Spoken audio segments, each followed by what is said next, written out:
Hello MN Kashyap గారు. Hello Nagaraj గారు. Coming to subject sir, చాలా మందికి కోపం, బాధ, ప్రేమ, జాలి, దయ, కరుణ, చిరాకు అంటే భావోద్వేగాలన్నీ సెంటర్ అయి ఉంటాయి ఒక మనిషిలో, హ్యూమన్. అంటే మనకి ఉగాది పచ్చడిలో పులుపు, చేదు, కారం ఏ విధంగా అయితే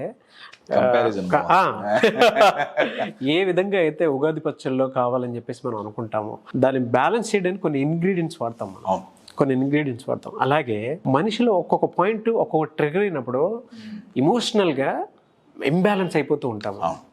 ఆ స్థితిని బ్యాలెన్స్ చెయ్యాలి అని అంటే ఎలా? గజం కేవలం 23,000 రూపాయలతో 165 గజాల భూమి కేవలం 38 లక్షలు మాత్రమే. ఎందుకంటే భావోద్వేగాలతో కూడుకున్నటువంటి సెంటర్ పాయింట్ ఒకటి ఉంటుంది. పాయింట్లో కొన్ని విషయాలు బ్యాలెన్స్డ్గా ఉంటేనే జీవితం బాగుంటుంది, మనసు రెండు బాగుంటాయి. దాన్ని బ్యాలెన్స్ చేయాలి అని అంటే ఎలా చేంజెస్ చూడాలంటారు అసలు మనం? బ్యాలెన్స్ అనేది చాలా వెరీ పవర్ఫుల్ వర్డ్ అండి. ఈ ఒక్క పదం చాలా డీప్ మీనింగ్ ఉన్న పదం, రైట్?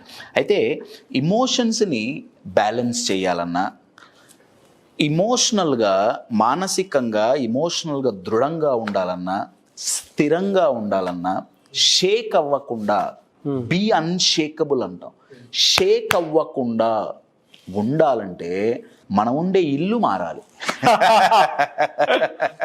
అంటే మనం ఇల్లు కాదండి, ఆ ఇల్లు ఏదో చెప్తే ఆ ఇల్లు అంటే మళ్ళీ వాస్తు ఆస్ట్రాలజీ అనుకున్నారు, అది కాదు. నేను గ్రహస్థితి కంటే మనస్థితి మీద ఎక్కువ ఫోకస్ చేస్తాను. ఓకే. సో నేను ఇల్లు అని ఎందుకు అంటున్నా అంటే, మనం ఇప్పుడు పొద్దున్నే వర్క్కి వెళ్ళాం, రైట్? అంతా పనంతా అవగొట్టుకొని కష్టపడి ఫైనల్గా ఎక్కడికి వెళ్తాం? ఇంటికి వస్తాం కదా. ఓ 4 రోజులు టూర్ వెళ్ళాం, ఫైనల్గా ఇంటికి వస్తాం కదా. ఏదేమైనా తిరిగి ఇంటికి వస్తాం. Yes or no? మనకు ఒక ఇల్లు ఉంది, రైట్? అది ఫిజికల్ ఇల్లు అండి. ఇమోషనల్గా ప్రతి ఒక్క వ్యక్తి తెలియకుండా ఒక హోమ్ కన్స్ట్రక్ట్ చేసుకుంటుంది, మైండ్లో కన్స్ట్రక్ట్ చేసుకోవడం జరుగుతుంది. దాన్ని నేను ఇమోషనల్ హోమ్ అంటున్నా. అంటే బయట ప్రాబ్లం వచ్చినా, కష్టం వచ్చినా, ఛాలెంజ్ వచ్చినా, పరిస్థితులు అనుకూలించకపోయినా, ఫెయిల్ అయినా, లాస్ అయినా, దుఃఖం వచ్చినా, సుఖం వచ్చినా, వాళ్ళు ఈ హోమ్లోకే వెళ్తారు. టు గివ్ యూ క్లారిటీ, మనం ఇల్లు ఇప్పుడు సిమెంట్ వగేరా వాటితో ఇల్లు కట్టుకుంటాం, బ్రిక్స్ వగేరా వాటితో, రైట్? సిమిలర్లీ ఇమోషనల్ హోమ్ అనేది ప్రతి మైండ్ ఏం చేస్తుందంటే, హ్యూమన్ మైండ్ ఒక 3 నుంచి 5 ఇమోషన్స్తో ఇమోషనల్ హోమ్ కట్టుకుంటుంది. 3 నుంచి 5 ఇమోషన్స్.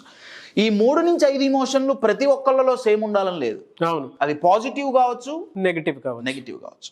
నా ఫర్ అన్ ఎగ్జాంపుల్, నా మైండ్లో ఇమోషనల్ హోమ్ లో ఉండే ఇమోషన్స్, ఫర్ అన్ ఎగ్జాంపుల్, బాధ, భయం, కోపం, వెరీ గుడ్, కోపం, ఫ్రస్ట్రేషన్, స్ట్రెస్.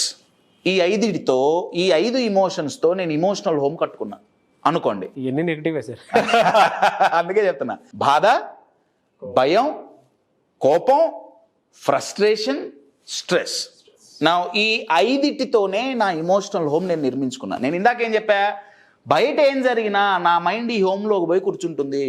నా బయట ఇప్పుడు ఒక ప్రాబ్లం వచ్చింది, నేను మీ దగ్గరకు వచ్చా, నాగరాజు ఏదో అన్నాడు, ఎమ్మటే నా మైండ్ ఈ హోమ్లోకి పోతుంది. ఈ హోమ్లో పోతే ఇక్కడ ఏమున్నాయి? 5 ఉన్నాయి. అయితే నేను బాధపడాలి, కోప్పడాలి, భయపడాలి, ఫ్రస్ట్రేట్ అవ్వాలి, లేకపోతే స్ట్రెస్ అవ్వాలి. ఇది తప్ప నా మైండ్కి ఇంకేం తెలియదు. You are getting my point? Versus నా emotional home excitement, curiosity, confidence, courage, enthusiasm అనే ఇమోషన్స్తో నా ఇమోషనల్ హోమ్ ఉంటే, నా సేమ్ ఎగ్జాంపుల్, నాగరాజు ఏదో అన్నాడు, భయం, బాధ, ఫ్రస్ట్రేషన్, కోపం, స్ట్రెస్ బదులు క్యూరియాసిటీ. ఎందుకన్నాడు? లేదా నాగరాజు నేను చేయలేనన్నాడు, నా దగ్గర కాన్ఫిడెన్స్ అనే ఇమోషన్ ఉంది, నేను ఎందుకు చేయలేను? నాగరాజుతో నేను కూర్చొని డిస్కస్ చేస్తా. You are getting my point? మీ ఇమోషనల్ హోమ్లో ఉన్న ఇమోషన్స్ పాజిటివా, నెగిటివా? అంటే నేను పూర్తిగా పాజిటివ్ ఉండాలని నేను ఇక్కడ చెప్పట్లేదు, పూర్తిగా నెగిటివ్ ఉండాలని చెప్పట్లేదు, బట్ మెజారిటీ ఏమున్నాయి? ఫస్ట్ పాయింట్ అండి, ఒకసారి ఆలోచించండి. ఇది తెలవాలంటే సింపుల్ క్వశ్చన్. మీరు ఒక 1 వీక్ ఆర్ 2 వీక్స్, ఎక్కువగా లాస్ట్ 2 వీక్స్లో మీరు ఏ ఇమోషన్స్కి ఏ ఇమోషన్స్ మీలో ట్రిగర్ అయినాయి, అదే మీ ఇమోషనల్ హోమ్. ఇప్పుడు మనం ఉంటున్న ఇల్లు క్లీన్గా లేకుండా, గోడలకంతా బూజులు బట్టి, వెంటిలేషన్ సరిగ్గా లేకుండా, చెత్తంతా పేరుకుపోయి ఆ చెత్త కుళ్ళిపోయి కంపు కొడుతుంటే మీరు అట్లా చెప్తుంటే మైండ్లో ఎన్ని వచ్చేసి అటువంటి ఇంట్లో మీరు ఉండగలుగుతారా? ఎందుకు ఉండదు సార్, చెప్తుంటేనే ఉండలేకపోతున్నాము. 95% పీపుల్ ఉండే ఇల్లు అట్లాంటిదే, ఇమోషనల్ హోమ్. నా ఇంట్లో నార్మల్గా మనం ఉంటున్న ఇంట్లో కంపు కొడుతుంది, చెత్తంతా పేరుకుపోయి, ఆ కంపులో మీకు ఒక మంచి టేస్టీ ఫుడ్ పెట్టినా తినబుద్ధి అవుతుందా? అవదు. ఒక సెలబ్రిటీ కలవటానికి వచ్చాడు, ఏమన్నా కుదురుతుందా? కుదరదు. నా ఇమోషనల్ హోమ్ మొత్తం నెగిటివ్గా ఉంది, నాకు లైఫ్ ఆపర్చునిటీ అనే ఒక టేస్టీ ఫుడ్ పెట్టింది, తినగలుగుతామా? ఆపర్చునిటీ ముందుకు వచ్చింది, కానీ నా మైండ్ స్ట్రెస్లో ఉంది, కోపంలో ఉంది, భయంలో ఉంది. ఆపర్చునిటీ నేను అసలు కనపడదే. ఈ హోమ్ అయితే పొద్దున, మధ్యాహ్నం, సాయంత్రం చీపురు కట్ట, వాక్యూమ్ క్లీనరు, ఇంకేదో ఇవి వేసి రుద్ది తెల్లగా స్వచ్ఛంగా ఉండాలి. మరి ఇది క్లీన్ చేస్తున్నామండి. వి షుడ్ క్లీన్ అండి. Absolutely we should clean. అంటే ఫస్ట్ చెత్త ఉందని తెలవాలి. ఇక్కడ కంపు కొట్టి వాసన వస్తుంది, ఆ వాసనే ఫ్రస్ట్రేషన్, అదే స్ట్రెస్ అండి. You're getting my point. మీరు చెప్పిన పాయింట్ గెట్టింగ్ అవుతుంటేనే కనెక్ట్ అవుతుంది కదా. ఇప్పుడు మీ ఇంట్లో వాల్స్ మీద ఏవో పెయింటింగ్స్, ఏవో ఫోటోగ్రాఫ్స్ ఉంటాయి కదండి. అవునండి. మీ ఇంట్లో మీకు ఇప్పుడు బెడ్రూమ్లో మ్యారేజ్ కొత్తల్లో దిగిన భార్యాభర్తల ఫోటో, చాలా ప్రేమగా ఆప్యాయంగా నవ్వుతూ చేతులేసుకొని భార్యాభర్త ఫోటో. You're getting it. ఏదో హాల్లో, మా ఇంట్లో అయితే ముందు హాల్లో పెద్ద కృష్ణుడి ఫోటో ఉంటుంది, యూఆర్ గెటింగ్ ఇట్. లేకపోతే ఇంకో ఫోటో. ఆ ఫొటోస్ నెగిటివ్ అయితే ఇమాజిన్ బెడ్రూమ్లో మీరు కళ్ళు ఓపెన్ చేయగానే భార్యాభర్త కొట్టుకుంటున్నట్టు ఒక ఫోటో ఉంది. వీళ్ళు మంచిగా ఉన్నా సరే మూడు మారుతుందా మారదా? నేను బై ద వే జస్ట్ ఇక్కడ పిక్చర్ గురించి మాట్లాడట్లేదండి. మన ఇంట్లో అయితే మన వాల్స్ని మనం మంచి సీనరీస్తో, మంచి పెయింటింగ్స్తో, మంచి ఫొటోస్తో డెకరేట్ చేసుకుంటున్నామే. మన ఇమోషనల్ హోమ్లో మన మనసు అనే గోడ మీద ఉన్న పిక్చర్స్ ఏంటి? 5 ఏళ్ల క్రితం నాగరాజు నన్ను ఏదో అన్నాడు, ఇవాళ ఏంటో మీ మీదే పోతున్నా నేను. 5 ఏళ్ల క్రితం ఇద్దరం కొట్టుకున్నాం, పక్కనే కదా, తిరువురు ఖమ్మం పక్కనే కదా. 5 ఏళ్ల క్రితం నాగరాజు నన్నేదో అన్నాడు, ఇప్పుడు నా మనసు అనే గోడ మీద ఆ పిక్చర్ ఉండిపోయింది. 5 ఏళ్ళు గడిచిపోయినాయి, నాగరాజుకి నాకు ఇప్పుడు అసలు నేను కలవట్లా, కానీ ఆ పిక్చర్ చూసినప్పుడు మన మనసు అనే గోడ మీద ఏ పిక్చర్స్ ఉన్నాయి, ఏవేవి మనం సేవ్ చేసి పెట్టుకున్నాం, ఎప్పుడో జరిగిన పాత ఇన్సిడెంట్ చూసినప్పుడల్లా బాధ కలుగుతుంది. ఫెయిల్ అయిన ఒక పెద్ద ఫెయిల్యూర్ మన గురించి మనం ఒక పిక్చర్ చేసి పెట్టుకున్నాం, చూసినప్పుడల్లా భయం వేస్తుంది. మనకున్న ప్రాబ్లమ్స్నే మనం ముందు పెట్టుకున్నాం మన మనసు అనే గోడ మీద, స్ట్రెస్ లాగా ఏమొస్తుంది? My dear friends, emotional home, వేటితో మీరు ఇమోషనల్ హోమ్ను కన్స్ట్రక్ట్ చేసుకున్నారు. నార్మల్ హోమ్ అయితే 2 BHK, 3 BHK, 4 BHK, duplex, triplex, villa, 3 బెడ్రూములు, 5 బెడ్రూములు. ఇక్కడ ఉన్న ఇమోషన్స్ అవి ఎట్లున్నాయి? You are getting my point. This is the most important stuff అండి. You're getting it. అయితే ట్విస్ట్ ఏంటంటే అండి, ఈ ఇమోషనల్ హోమ్ మంచిగా ఉండాలంటే, ఇప్పుడు మనం ఉంటున్న ఇల్లు రెంటెడ్ హౌస్ అనుకోండి. నేను ఇది ఒకసారి ఎక్స్పీరియన్స్ అయ్యా కాబట్టి చెప్తాను. రెంటెడ్ హౌస్లో ఉంటే మళ్ళీ ఓనర్ వీడియో చూస్తాడేమో, అంటే ఏ ఓనర్ ఎవరికి తెలియదుగా. ఇప్పుడు రెంటెడ్ హోమ్లో ట్యాప్ పాడైంది, ఓనర్కి ఫోన్ చేయాలి. చెదలు పట్టినాయి, ఓనర్కి ఫోన్ చేయాలి. వాటర్ లీక్ అయ్యి గోడలు పాడైనాయి, ఓనర్కి ఫోన్ చేయాలి. బీరువాకి హ్యాండిల్ ఊడిపోయింది, ఓనర్కి ఫోన్ చేయాలి. అంటే ఈ ఇంట్లో ఏది మార్చాలన్నా ఎవరు డిసిజన్ తీసుకునేది? ఓనర్. పోనీ మనంతటా మనం తీసుకుంటే మాక్సిమం డబ్బు ఖర్చు అవుతుంది. సరే ఓనర్ చేయించట్లే, నేను చేయించుకుంటే ట్యాప్ నేను మార్చుకుంటా, నా దగ్గర డబ్బులు నేను మార్చుకుంటా, అది ఓకే అండి. బట్ ఇమోషనల్ హోమ్లో ఓనర్ ఎవరు? విడిగా అయితే సొంత ఇల్లు కట్టుకుంటామో కట్టుకోలేమో తెలియదు, కానీ ఇమోషనల్ హోమ్కు మాత్రం ఓనర్ ఎవరు అన్నది ఆలోచించాలి. మీరా, మీ మైండా? ఎవరైతే ఇమోషనల్గా వీక్గా ఉంటారో, అన్స్టేబుల్గా ఉంటారో, దానికి అర్థం ఏంటంటే వాళ్ళ ఇమోషనల్కి హోమ్కి ఓనర్ వాళ్ళ మైండ్. అంటే వీళ్ళకి కావాల్సినట్టుగా వాళ్ళకి లైఫ్ ఉండదు, మైండ్ చెప్పినట్టు వింటమే. నేను ఇవాళ ఒక స్పీచ్ ఇచ్చా, నాకు చాలా ఆనందంగా ఉంది, మైండ్ అంటుంది లేదు, నేను ఒప్పుకోను, నువ్వు దరిద్రుడివి, నీకు స్పీచ్ ఇచ్చిన చేత కాదు. నిన్నిచ్చిన స్పీచ్ ఏమి ఇచ్చావురా? ఇవాళ నేను సక్సెస్ అయినా ఆనందంగా లేను, మైండ్ ఏం చూపిస్తుంది? నిన్న ఫెయిల్యూర్ చూపిస్తుంది. రీచ్ చెక్ వేరు, నెగిటివ్ చెక్ వేరు. వెరీ పవర్ఫుల్ అండి. రీచ్ చెక్ వేరు, నెగిటివ్ చెక్ వేరు. పాసిబిలిటీస్ చూసుకోకుండా కొంతమంది బ్లేమింగ్ చేసుకుంటూ ఉంటారు, నెగిటివ్ బ్లేమ్. అబ్సల్యూట్లీ. వాళ్ళు బ్లేమ్ చేసుకుంటున్నారు అంటే వాళ్ళ ఇమోషనల్ హోమ్లో బ్లేమింగ్ అనేది ఎక్కువగా. ఎస్ ఎస్, అందుకే చెప్తున్నానండి, మన ఇమోషనల్ హోమ్కి ఓనర్ ఎవరు? మీరా, మీ మైండా? ఇంకా ట్విస్ట్ చెప్పమంటారా? నా మైండ్ ఇమోషనల్ హోమ్కి ఓనరు, అదే వర్స్ట్ అండి. కాకుండా ఇంకా వర్స్ట్ ఏంటి తెలుసా? వేరే ఎవడో ఆ ఇంటికి ఓనరు. అంటే ఇప్పుడు నా ఇమోషన్స్ నా చేతుల్లో లేవు, నా మైండ్ చేతుల్లో లేదు, ఎవడి చేతుల్లోనే ఉంది. వాడొక మాట అన్నాడు, ఇక్కడ పోయింది. లేదా వాడొక మాట అనలా, వాడు అప్రిషియేట్ చెయ్యలేదు, మాట అనలేదు, నేను బాధపడుతున్నా. వాడు తిట్టాడు, నేను బాధపడుతున్నా. You are getting my point? మీ ఇమోషనల్ హోమ్కి ఓనర్ ఎవరు?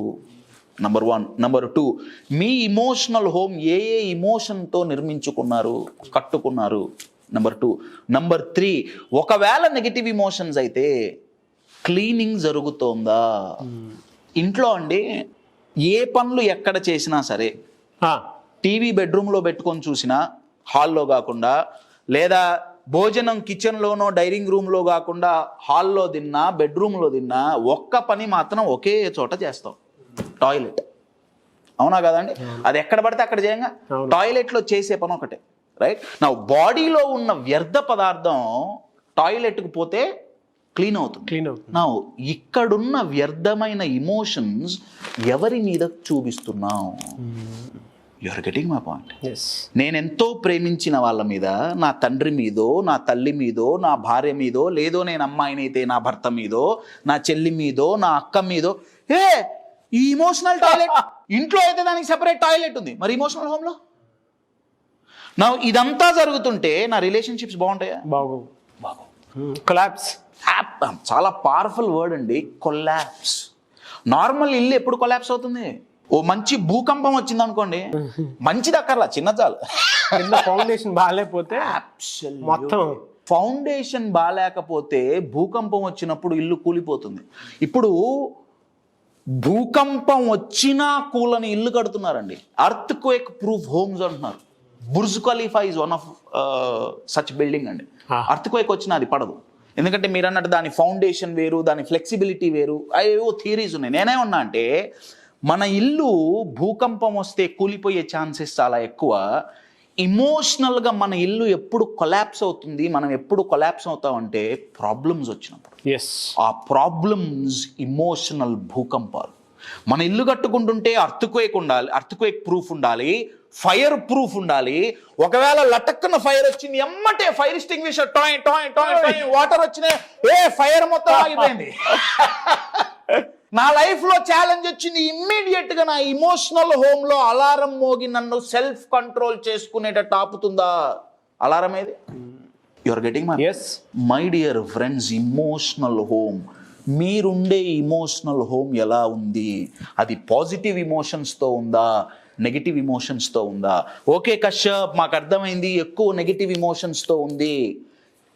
ఎక్కువ నెగిటివ్ ఇమోషన్స్తో ఉందని ఎలా తెలుస్తుంది? మీరు రెగ్యులర్గా ఎక్స్పీరియన్స్ అయ్యే ఇమోషన్స్ ఏంటి ఒక్కసారి చెక్ చేసుకుంటే తెలిసిపోతుంది. మరి దీన్ని ఎలా మార్చాలి? క్లీనింగ్ ప్రాసెస్ మొదలు పెట్టాలండి. ఇల్లు మొత్తం పడగొట్టి కొత్త ఇల్లు కట్టుకుంటే దానంత ఆనందం ఇంకొకటి లేదండి. ఒకటి పాత బిల్డింగ్ కి రంగులు మార్చొచ్చు, బూజులు దులపచ్చు, క్లీన్ చేయొచ్చు, మంచిదే, నేను కాదన్ను. కానీ ఇమోషనల్ హోమ్ ఎన్నో సంవత్సరాల నుంచి అంతే ఉందనుకోండి, better collapse it, build a new home. Question ఏంటంటే ఎలా? దానికే సైంటిఫిక్గా ఎన్నో పేటెంటెడ్ టెక్నిక్స్ ఎంతోమంది సైంటిస్టులు కనుక్కున్నారండి. అవి చాలా చాలా simple techniques. In short my dear friends, first question ఈ వీడియో చూసిన తర్వాత మిమ్మల్ని మీరు అడగాల్సింది ఏంటంటే, మీ ఇమోషనల్ హోమ్ ప్రొడక్టివా డిస్ట్రక్టివా? You are getting it? 3 ఇమోషన్స్ ఉన్నాయా, 5 ఉన్నాయా, 6 ఉన్నాయా? ఒకసారి చూడండి, అవి ప్రొడక్టివా డిస్ట్రక్టివా. Number 1. Number 2, start the cleaning process.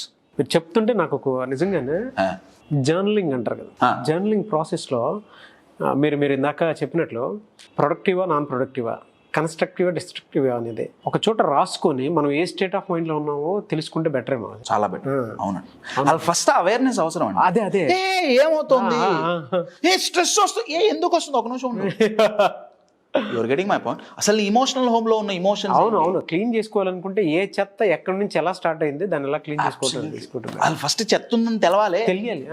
ఈజీగా తెలుస్తుందండి. ఒక్కసారి గనక మీరు కూర్చొని లాస్ట్ 2-3 వీక్స్ ఇన్ యావరేజ్ తీసుకొని ఏ ఇమోషన్స్ మీరు ఎక్కువగా ఎక్స్పీరియన్స్ అవుతున్నారు ఒకసారి చూస్తే మీకే ఐడియా వస్తుంది. ఒక 3 వీక్స్, 3 వీక్స్ అనేది చాలా మంచి టైం. అవును యు ఆర్ గెటింగ్ ఇట్. నా ఇమోషనల్ హోమ్ కొత్తది కన్స్ట్రక్ట్ చేయాలి, డెఫినెట్లీ ఇట్ రిక్వైర్స్ ట్రైనింగ్ అండి. డెఫినెట్లీ మన మైండ్కి ట్రైనింగ్ ఇవ్వాల్సి ఉంటుంది. Thank you so much and wish you all the best. Thank you.